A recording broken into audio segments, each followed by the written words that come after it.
It's time for a 2-minute review, getting into The Legend of Zelda, Majora's Mask.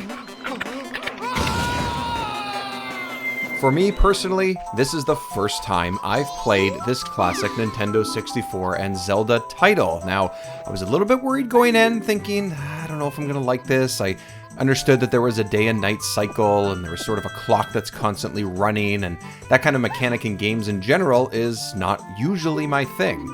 But I am glad to say that for the vast majority of the dozens of hours that I spent playing this, I really liked it. First and foremost, as you can hear on our podcast episode that just launched, it's the atmosphere. It's the way the game starts. It's the story. It's the darkness of it. It automatically feels different than other titles, especially from the one previous to it, Ocarina of Time.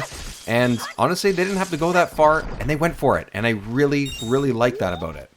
Variety is the spice of life, they say, and that's exactly what Majora's Mask does and brings to this franchise, I think. All of the different masks, whether they are completely useful or just sort of passing extra tasks to collect, they're a lot of fun, and it just adds more to the formula, adds more to this game, especially the ones that you get from the main dungeons. I think they're great. I think they're a lot of fun. I love how the dungeons, as you go along, you use each and every one of them to solve puzzles and to get around and to get to things like the skull houses and skull dungeons and all these other side quests that you can use all these different masks and hats with.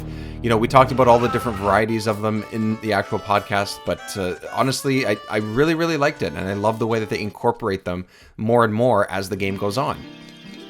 A brief note, really, of why I may have enjoyed this more than I would have maybe back in the day, or if I played it on the N64 itself. I played this on Switch Online on the expansion pack, and having save states and being able to go back every once in a while and sort of play around with different formulas of masks and way to approach some of the puzzles and some of the areas, I think actually really helped me like this game more. I was also able to sort of, manipulate the time a little bit more and mess around with things, and also be able to look up some tips, because this game, a lot of the time, the puzzles and the things that you have to unlock, I just didn't find all that intuitive and found a little bit too cumbersome.